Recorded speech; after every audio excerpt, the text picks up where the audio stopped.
Hey guys, welcome back to UFA studio. आज के इस वीडियो में हम कवर करने वाले सोलो लेवलिंग का सीजन 3 और एपिसोड 7। अगर आप लोगों ने अभी तक एपिसोड 1 से लेकर 6 तक नहीं देखा है तो प्लीज सबसे पहले वो देख लीजिए, आपको लिंक डिस्क्रिप्शन में मिल जाएगा। और एक बात दोस्तों, आप लोग वीडियो तो देख लेते हो लेकिन यार लाइक सब्सक्राइब कुछ नहीं करते, तो प्लीज यार मेरे लिए एक सब्सक्राइब जरूर कर देना, लाइक कर देना, कमेंट कर देना। और भाई लोग नीचे जो हाइप बटन दिख रहा है तुमको, वो भी दबा दो ताकि मुझे और भी ज्यादा सपोर्ट मिल सके। तो चलो बिना किसी देर के वीडियो को शुरू करते हैं। सीजन 3 एपिसोड 7 की शुरुआत होती है और हम देखते हैं कि जिन्वू की शैडो आर्मी जापान में सारे जायंट मॉन्स्टर्स को खत्म करके वापस टोक्यो आ चुकी है। अब सिर्फ एक आखिरी जायंट मॉन्स्टर बचा होता है जो डंजन के गेट को गार्ड कर रहा होता है। जिन्वू अपनी सारी शैडो आर्मी को एक साथ बुलाता है और उस मॉन्स्टर पर अटैक करने का ऑर्डर देता है। ये जायंट बाकी मॉन्स्टर्स के मुकाबले काफ़ी स्ट्रॉन्ग होता है। जैसे ही शैडो आर्मी उसके पास पहुंचती है, वो तेज़ी से भागते हुए उन पर हमला करता है और हज़ारों शैडो सोल्जर्स को चीरते हुए आगे निकल जाता है। वो साइज़ में बहुत बड़ा होने के बावजूद भी काफ़ी फास्ट था। इग्रिस और बेरू अभी फाइट में नहीं गए होते, वो जिन्वू के साथ ही खड़े होते हैं। वो मॉन्स्टर रुकने का नाम नहीं लेता और टस्क को भी एक ही अटैक में ख़त्म कर देता है। तभी शैडो आर्मी के जायंट सोल्जर्स भी उस पर अटैक करते हैं, पर वो उन्हें भी हरा देता है। जब वो फाइट में बिजी होता है, छोटे छोटे एंट सोल्जर्स उसके पैरों पर चलकर उसे काटने लगते हैं। ये देखकर बेरू को गुस्सा आता है, पर जिन्वू उसे रोक देता है क्योंकि वो अपने सोल्जर्स को बार बार रीजेनरेट कर सकता था। जिन्वू का माना तेजी से खत्म होने लगता है। वो दूर से फाइट को नोटिस करके उस मॉन्स्टर का वीक स्पॉट ढूंढने की कोशिश करता है। फिर जिन्वू खुद फाइट में जाने का फैसला करता है और काइसिल पर सवार होकर इग्रिस और बेरू के साथ निकल जाता है। जैसे ही वो लोग मॉन्स्टर के पास पहुंचते हैं, इग्रिस अटैक करता है पर मॉन्स्टर बच जाता है। तभी जिन्वू अपने डैगर से उसकी एक आंख फोड़ देता है और बेरू उसके फेस पर अटैक करता है। फिर जिन्वू और बेरू मिलकर एक फाइनल अटैक करते हैं। बेरू उस मॉन्स्टर के पेट के अंदर घुस जाता है और उसकी बॉडी को अंदर से काटने लगता है, जबकि जिन्वू अपनी म्यूटिलेट स्किल से बाहर से हमला करता है। मॉन्स्टर डिफीट हो जाता है और जिन्वू का लेवल सीधा 104 से 108 हो जाता है। लेकिन सिस्टम से डंजन बॉस डिफीटेड का मैसेज नहीं आता, जिसका मतलब था कि असली बॉस अभी भी जिंदा है। तभी डंजन गेट से एक तेज मैजिकल स्टॉर्म निकलता है। जिन्वू डिसाइड करता है कि वो अंदर जाकर देखेगा और वो बेरू के साथ डंजन के अंदर चला जाता है। अंदर उन्हें एक बहुत बड़ा कैसल दिखता है जहां से किसी के हंसने की आवाज़ आती है। वो अंदर जाते हैं तो उन्हें एक जायंट मॉन्स्टर दिखता है जो मोटी मोटी चेन से बंधा होता है। जिन्वू उससे पूछता है कि उसे हंसी क्यों आ रही है, तो वो मॉन्स्टर बोलता है, देखो तो जरा मुझसे मिलने कौन आया है, खुद शैडो मोनार्क। ये मॉन्स्टर जिन्वू का वेलकम करता है। ये मॉन्स्टर जिन्वू से अपनी चेन्स खोलने को कहता है और बताता है कि उसे रूलर्स ने यहाँ कैद किया है। वो कहता है कि ये सब आने वाली एक बहुत बड़ी वॉर की सिर्फ एक झलक है। जिन्वू उससे पूछता है कि ये रूलर्स कौन हैं, तो मॉन्स्टर बताता है कि रूलर्स मोनार्क्स के पुराने दुश्मन हैं। जिन्वू को शक होता है कि कहीं ये मॉन्स्टर भी तो एक मोनार्क नहीं है, तो वो मॉन्स्टर कंफर्म करता है कि हाँ। लीजिया बोलता है, हाँ सही कहा तुमने, मैं भी एक मोनार्क हूँ। इस वक्त जितने भी रूलर्स और मोनार्क्स हैं सब तुम्हारे खिलाफ हैं और तुम्हें ढूंढ रहे हैं। तुम्हारे पास अभी उनसे लड़ने के लिए इनफ स्ट्रेंथ नहीं है, इसीलिए मैं तुम्हारी मदद करूंगा अगर तुम मुझे इस चेन से आज़ाद कर दोगे। जिन्वू गुस्से में बोलता है, तुम मेरी हेल्प करोगे? तुम्हें सच में लगता है कि मैं तुम्हारी बातों पर विश्वास कर लूँगा? एक मॉन्स्टर कब से इंसानों की मदद करने लगा? जिस पर वो मोनार्क बोलता है, अगर ऐसा है तो मैं तुम्हें खुद पर विश्वास दिला के रहूंगा। और फिर वो कुछ मंत्र चांट करने लगता है एक अलग लैंग्वेज में। जिन्वू को लगता है कि वो अटैक करने की कोशिश कर रहा है, तो वो सावधान हो जाता है और अपने दोनों डैगर्स निकाल लेता है। लेकिन तभी उसके सिस्टम से एक नोटिफिकेशन आता है, किंग ऑफ जायंट्स लीजिया ने प्लेज ऑफ ऑनेस्टी का प्रस्ताव रखा है, क्या आप एक्सेप्ट करोगे? मतलब उस मोनार्क का नाम लीजिया होता है। उसने एक प्लेज ऑफ ऑनेस्टी का रिक्वेस्ट भेजी थी, जिसको एक्सेप्ट करने के बाद ना तो जिन्वू और ना ही लीजिया एक दूसरे से झूठ बोल सकते हैं। जिन्वू पहले कंफ्यूज हो जाता है क्योंकि ऐसा कुछ पहली बार हुआ था, लेकिन उसे अपने सवालों के जवाब चाहिए थे, इसीलिए वो एक्सेप्ट कर लेता है। अब उनके बीच एक कॉन्ट्रैक्ट साइन हो जाता है कि दोनों में से कोई झूठ नहीं बोल सकता, जिसके बाद लीजिया बोलता है, पहले तुम मुझे इस चेन से आज़ाद करो, फिर मैं तुम्हारी मदद करूंगा। तो जिन्वू सार्केज़म में बोलता है, हाँ जैसे कि मैं तुम्हारी बातों पर बिलीव करता हूँ। लेकिन वो ये बोलते बोलते बीच में रुक जाता है। वो चाहकर भी कुछ नहीं बोल पा रहा था। जिस पे लीजिया बोलता है, यही तो कमाल है प्लेज ऑफ ऑनेस्टी का, ये तुम्हें और मुझे झूठ बोलने से इसी तरह रोकेगी। फिर जिन्वू समझ जाता है और बोलता है, अच्छा सबसे पहले तो मुझे ये बताओ कि मैं तुमसे इतनी फ्रीली कैसे बात कर पा रहा हूँ। इससे पहले जब मैं किसी मॉन्स्टर से बात करता था और उनके बारे में जानना चाहता था तो किसी ने कुछ नहीं बताया। इस पर लीजिया बोलता है, कौन से मॉन्स्टर? जिन्वू बोलता है, वही जो गेट से बाहर आते हैं। जिस पे लीजिया बोलता है, तुम एक छोटे मोटे डंजन से निकले बीस्ट को मेरे जैसे मोनाक के साथ कैसे कंपेयर कर सकते हो? हम मोनाक लोग उन पर राज किया करते थे। वो बताता है कि गेट से निकले डंजन के बीस्ट ऐसे सोल्जर हैं जिन्हें रूलर्स ने हराने के बाद उन्हें लाखों साल से कैद करके रखा है। क्योंकि वो इतने सालों से कैद हैं, इसीलिए उनका दिमागी संतुलन खराब हो चुका है। लेकिन मैं उन सब से अलग हूँ। मैं एक किंग हूँ, ना कि कोई बीस्ट। इसीलिए इतने सालों से कैद में रहने के बाद भी मेरा दिमाग अब तक ठीक है।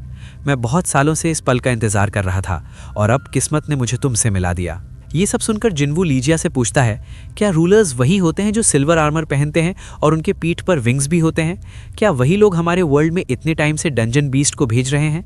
लीजिया बोलता है, हाँ बिल्कुल, वही रूलर्स हैं जो डंजन से अपनी आर्मी भेजते रहते हैं। तो जिन्वू बोलता है, आखिर ऐसा क्यों? उनका हमने क्या बिगाड़ा है जो वो लोग मॉन्स्टर भेज रहे हैं? इस पर लीजिया बोलता है, जैसे कि मैंने पहले भी कहा, वो लोग वॉर के लिए प्रिपेयर कर रहे हैं। ये सब छोटे मोटे गेट्स जो खुलते हैं, ये सब एक बहुत ही बड़े वॉर की प्रिपरेशन है। रूलर्स लोग इस वर्ल्ड को एक बैटल फील्ड बनाना चाहते हैं और फिर एक आखिरी बार सारे मोनार्क्स के साथ फाइट करना चाहते हैं। जिन्वू बोलता है, ये बात मुझे कुछ समझ नहीं आ रही है। अर्थ को सिर्फ एक बैटल फील्ड बनाने के लिए इतने टाइम से ये सब हो रहा है। आखिर में रूलर्स का असली इरादा क्या है? जिस पे लीजिया बोलता है, वो काफ़ी सिंपल है। उनका सिर्फ एक ही इरादा है, तुम्हारे वर्ल्ड को माना से भर देना। सिंपल लैंग्वेज में बोले तो जिस गेट से निकले मॉन्स्टर से लोग इतना डरते हैं, उसी गेट से निकले माना क्रिस्टल को सब भगवान की तरह मानते हैं और उसका यूज़ तरह तरह के वेपन्स और चीज़ें बनाने में हो रहा है। धीरे धीरे करके मैजिकल एनर्जी पूरे वर्ल्ड में फैल रही है और लोग अब उसी पर डिपेंड हो रहे हैं। रूलर्स लोग यही चाहते हैं। वो जानबूझकर इतने समय से गेट्स के अंदर माना क्रिस्टल भेज रहे हैं और मॉन्स्टर के अंदर माना कोर एसेंस स्टोन डालकर भेजते आ रहे हैं। लीजिया बोलता है, रूलर्स कैड हुए बीस्ट को यूज करके इस वर्ल्ड में माना को फैला रहे हैं, जिसकी वजह से माना की डेंसिटी भी बढ़ती जा रही है। वो लोग चाहते हैं कि हंटर्स उन बीस्ट को डिफीट करें और उनके दिए गए माना क्रिस्टल को पूरे वर्ल्ड में फैलाएं। बीस्ट का मरना और क्रिस्टल से निकला माना इस वर्ल्ड को पावरफुल बनाता है। इसीलिए रूलर्स एक ऐसी दुनिया बना रहे हैं जो इस आने वाले वॉर के दौरान खत्म ना हो। जिन्वू पूछता है, ये वॉर से क्या मतलब है तुम्हारा? तो लीजिया बोलता है, बहुत ही जल्द मोनार्क्स और रूलर्स के बीच में फिर से एक बहुत बड़े स्केल पर वॉर होने वाला है, जिसकी वजह से तुम्हारी ये दुनिया जिंदा नर्क बन जाएगा। इसीलिए हमारे पास ज़्यादा टाइम नहीं है। अगर हमारे मिलने की बात फैल गई तो रूलर्स और मोनार्क्स खड़े होकर सिर्फ देखते नहीं रहेंगे। जिन्वू पूछता है, तुम इतने टाइम से बोल रहे हो कि वो लोग मुझे टारगेट कर रहे हैं, लेकिन क्यों कर रहे हैं ये तो बताया ही नहीं। जिस पे लीजिया बोलता है, तुम्हें सच में कुछ भी नहीं पता है? तुम्हारे पास जो ये पावर है वो एक्चुअली तुम्हारी नहीं है। फिर भी तुम्हारे पास ये पावर्स हैं, इसका सिर्फ एक ही मतलब हो सकता है कि इस पावर के ओरिजिनल ओनर ने बाकी मोनार्क्स को धोखा दे दिया है। इसीलिए अब तुम मोनार्क और रूलर दोनों के एनिमी बन चुके हो। हालांकि मैं कसम खा के बोलता हूँ कि मैं तुम्हारे साइड से ही फाइट करूंगा अगर तुम मुझे हेल्प करते हो तो। जिन्वू बोलता है, अगर तुम मेरे साइड से ही लड़ने वाले हो तो क्यों ना तुम्हें अपने शैडो सोल्जर में कन्वर्ट कर दो। इस पे लीजिया बोलता है, सारे मोनार्क और रूलर के पास अपनी स्पिरिचुअल बॉडी होती है, तो उनके मरने के बाद उनकी बॉडी अपने आप डिस्ट्रॉय हो जाती है, इसीलिए तुम उन्हें शैडो में कन्वर्ट नहीं कर सकते। जिन्वू सोचता है, अच्छा तो ये बात है, लेकिन अभी भी उसे लीजिया पे विश्वास नहीं हो रहा था। भले ही वो झूठ नहीं बोल रहा था, बट जिन्वू को कुछ अजीब फील हो रहा था। जिसके बाद जिन्वू अपने डैगर्स लेके लीजिया की तरफ बढ़ता है और उससे पूछता है, क्या तुम सच में मेरे साइड से फाइट करोगे? लीजिया बोलता है, हाँ बिल्कुल, अगर तुम मुझे इस चेन से रिलीज करते हो तो। जिन्वू उसके एक हाथ का चेन काट देता है और उससे एक सवाल करता है, तो इसका मतलब यह है कि तुम ह्यूमैनिटी के साइड भी हो? ये सुनकर लीजिया कुछ नहीं बोल पाता और चुप हो जाता है, क्योंकि वो झूठ नहीं बोल सकता था। जिन्वू पूछता है, क्या हुआ? तुम जवाब क्यों नहीं दे रहे हो? क्या प्लेज ऑफ ऑनेस्टी तुम्हें झूठ बोलने नहीं दे रही? फिर जिन्वू की नज़र उसके गले पे लगे माना क्रिस्टल पे जाती है, तो वो बोलता है, कहीं ऐसा तो नहीं कि इस माना क्रिस्टल की वजह से तुम्हें भी रूलर्स की आवाज़ सुनाई देती है जो इंसानों को मारने के लिए कहती है? बाकी मॉन्स्टर्स की तरह कहीं तुम भी उनके कंट्रोल में तो नहीं हो? ये सुनते ही लीजिया अपने एक हाथ से, जिसे जिन्वू ने रिलीज किया था, अटैक कर देता है, लेकिन जिन्वू डॉज कर लेता है और बोलता है, मैं तुम्हारे साथ डील नहीं कर सकता, तुम्हें जिंदा रखना काफ़ी डेंजरस हो सकता है, और उसके चेस्ट में डैगर से स्टैब कर देता है। लीजिया बोलता है, नहीं, तुम गलत हो, डेंजरस मैं नहीं, तुम हो इस दुनिया के लिए। और वो अपने मुंह से जिन्वू को बाइट करने की कोशिश करता है, लेकिन जिन्वू उसको डॉज करके फिर से 8 से 10 बार उसके चेस्ट में स्टैब कर देता है। जिसके बाद लीजिया गुस्से में बोलता है, तुम्हारा वर्ल्ड बहुत ही जल्दी एक जंग का मैदान बन जाएगा और मैं दुआ करूंगा कि जिनको भी तुम बचाना चाहते हो वो सब इस युद्ध की अग्नि में जल के राख हो जाएं। ये सुनकर जिन्वू गुस्से में आ जाता है और बोलता है मैं ऐसा कुछ नहीं होने दूंगा, और तुरंत लीजिया का सर काट देता है। जिसके बाद उसे सिस्टम का नोटिफिकेशन मिलता है कि तुमने इस डंजन के बॉस को डिफीट कर दिया और 9 मोनार्क्स में से एक मोनार्क ऑफ बिगिनिंग को हरा दिया। लीजिया को डिफीट करने के बाद जिन्वू का लेवल तेजी से ऊपर चला जाता है, मतलब सीधा 108 से 122 हो जाता है। जिन्वू को भले ही लीजिया को डिफीट करने में मेहनत नहीं लगी हो, लेकिन वो काफ़ी स्ट्रॉन्ग एनिमी था। अगर चेन में बंधा नहीं होता तो जिन्वू को दिक्कत भी हो सकती थी। इसीलिए इतने स्ट्रॉन्ग एनिमी को डिफीट करने के बाद सीधा एक बार में 14 लेवल प्लस हो गया। अब इसके बाद सीन शिफ्ट होता है एक बहुत ही बड़े मैंशन में, जो कि एक नेशनल लेवल हंटर का होता है। अब जैसा कि आपको पता है कि इस वर्ल्ड में टोटल 5 ही नेशनल लेवल हंटर हैं, और अब तक स्टोरी में इस नेशनल लेवल हंटर को पहली बार दिखाया गया है। इसका नाम क्रिस्टोफर रीड होता है और वो भी अमेरिका का ही एक हंटर होता है। उससे मिलने कोई हेलीकॉप्टर से आता है, जिसके साथ लेडी सेलनर भी होती है, वही जो किसी भी हंटर की पावर को अपग्रेड कर सकती है। वो लोग बोलते हैं कि हमें किसी अर्जेंट मैटर पर डिस्कस करना है, जिसके बाद क्रिस्टोफर उनको अपने रूम में ले जाता है और बोलता है, हाँ अब बोलो तुम्हें मुझसे क्या काम है। अगर तुम उस एस रैंक गेट के लिए आए हो जो ईस्ट में खुला है तो मैं पहले ही बता दूं, मैं नहीं जा रहा। वो लोग बोलते हैं नहीं, हम उस गेट के बारे में बात करने नहीं आए हैं, हमारे पास उससे भी बड़ी प्रॉब्लम है फिलहाल तो। क्रिस बोलता है एस रैंक गेट से भी बड़ी प्रॉब्लम क्या हो सकता है, जिस पर लेडी सेलनर बोलती है बात कुछ ऐसी है कि आपकी जान को खतरा है, शायद से कोई आपको मारने वाला है। जिस पर क्रिस गुस्सा हो जाता है और बोलता है लेडी सेलनर, आपने जो कुछ भी मेरे लिए किया उसके लिए मैं बहुत ग्रेटफुल हूँ, लेकिन हम लोग इतने भी क्लोज नहीं हैं कि आप इस तरह का फालतू जोक्स मार सकें। लेडी सेलनर बोलती है नहीं ऐसी बात नहीं है, एक्चुअली मुझे एक सपना आया था आपके बारे में, उस सपने में आपको कुछ लोगों ने घेर रखा था। इतना सुनकर क्रिस और गुस्सा हो जाता है और बोलता है तुम लोग इतनी दूर उड़ के आए सिर्फ नॉनसेंस बातें करने कि तुमने कोई फालतू सा सपना देखा? तुम्हें पता भी है मैं कौन हूँ, मैं एक नेशनल लेवल हंटर हूँ, कोई भी मुझे नहीं हरा सकता। फिर भी चलो एक पल के लिए मान भी लूँ कि तुम्हारा सपना सच हो सकता है, तो तुम मुझे ये बताओ कि आखिर कौन है जो मेरी हेल्प कर सकता है? एक नेशनल लेवल हंटर की हेल्प कौन कर सकता है? जिस पर लेडी सेलनर बोलती है एक हंटर ऐसा है जो शायद से आपकी हेल्प कर सकता है, जो कि हंटर संग जिनवू है कोरिया से। अब ये सुनकर क्रिस भी शॉक हो जाता है। इसके बाद हमें जिनवू का सीन दिखाया जाता है जो उस डंजन से बाहर निकल रहा होता है।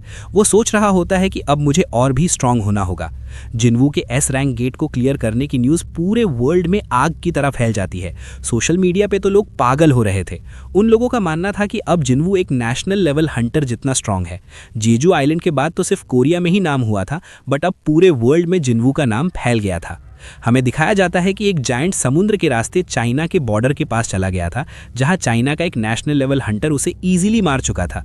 इधर जापान हंटर एसोसिएशन का चेयरमैन खुद को पुलिस के हवाले कर देता है ये सारी चीज़ों की जिम्मेदारी लेते हुए। इधर हमें यूएस के एस रैंक हंटर लोग भी दिखते हैं। वो लोग सेलिब्रेट कर रहे होते हैं एक पार्टी में, क्योंकि उन्होंने अपने कंट्री का एस रैंक गेट क्लियर कर दिया था। उनके साथ थॉमस आंद्रे भी होता है। वो लोग हंसी मजाक और पार्टी एंजॉय कर रहे होते हैं।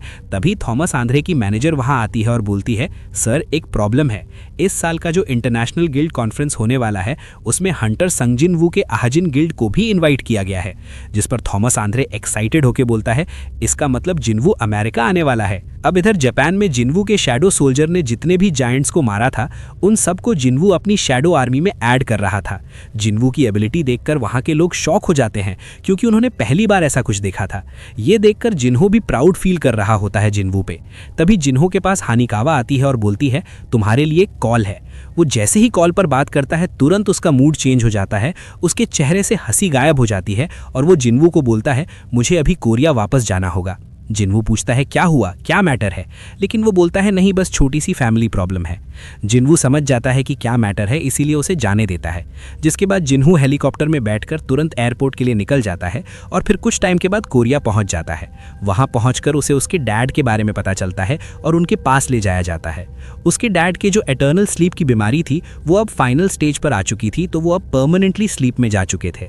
जिन्हो उनके पास जाने की कोशिश करता है, बट उनका मैनेजर उसे रोक लेता है और बोलता है तुम्हारे पास जाने से सिचुएशन और भी खराब हो सकती है, क्योंकि तुम हंटर हो। जिसकी वजह से वो बहुत ज़्यादा रोने लगता है और बोलता है मैं किसी काम का नहीं हूँ, मैं बहुत ही बुरा सन हूँ। क्योंकि जिन्हो काफ़ी टाइम से अपने फादर से लड़कर घर भी छोड़ दिया था, लेकिन अब उसे काफ़ी रिग्रेट हो रहा था। हमें दिखाया जाता है कि ये सब जिनवू भी देख रहा होता है अपने प्रेजेंस हाइड करके। फिर जिन्हो अपने घर चला जाता है अपनी माँ से मिलने। जिनवू ये सब देख के पिघल जाता है और वो हेल्प करने का डिसाइड करता है। जब सभी लोग हॉस्पिटल से चले जाते हैं तो वो चुपके से जाके Holi holy water of life की बॉटल उन्हें पिला देता है और बोलता है, मैं अपने भाई को इस तरह रोते हुए नहीं देख सकता। मुझे पता है कि तुम्हारा बर्थडे आने वाला है कुछ दिनों में, इसीलिए ये छोटा सा गिफ्ट तो दे ही सकता हूँ। तभी वहाँ जिन्हू की बहन आ जाती है हॉस्पिटल में। उसको अभी अभी पता चला होता है। वो भाग के अपने डैड के पास जाती है तो देखती है कि वो ऑलरेडी जाग चुके हैं, तो वो जोर से गले लगा लेती है और रोने लगती है। वहाँ डॉक्टर लोग भी होते हैं जो काफ़ी शॉक हो जाते हैं कि ये कैसे हुआ। जिन्हू तब तक वहाँ से जा चुका होता है और इसी के साथ ये एपिसोड भी यहीं पे खत्म हो जाता है। बस दोस्तों, आज के लिए इतना ही। वीडियो का कौन सा पार्ट आपको सबसे बेहतर लगा कमेंट में जरूर बताना। मैं अपने वीडियोस की क्वालिटी और भी इम्प्रूव करना चाहता हूं और मुझे उसके लिए आपकी मदद चाहिए। आप मुझे सपोर्ट करने के लिए मेरे चैनल के मेंबर बन सकते हैं। इससे मुझे नए गैजेट्स और बेहतर एडिटिंग में मदद मिलेगी और आपको मिलेंगे स्पेशल बैच, प्रायोरिटी रिप्लाईज जैसे एक्स्ट्रा बेनिफिट्स। आपका छोटा सा सपोर्ट भी मेरे लिए बहुत ज्यादा वैल्यूएबल है। मिलते हैं अगले वीडियो में, तब तक के लिए टेक केयर, बाय बाय।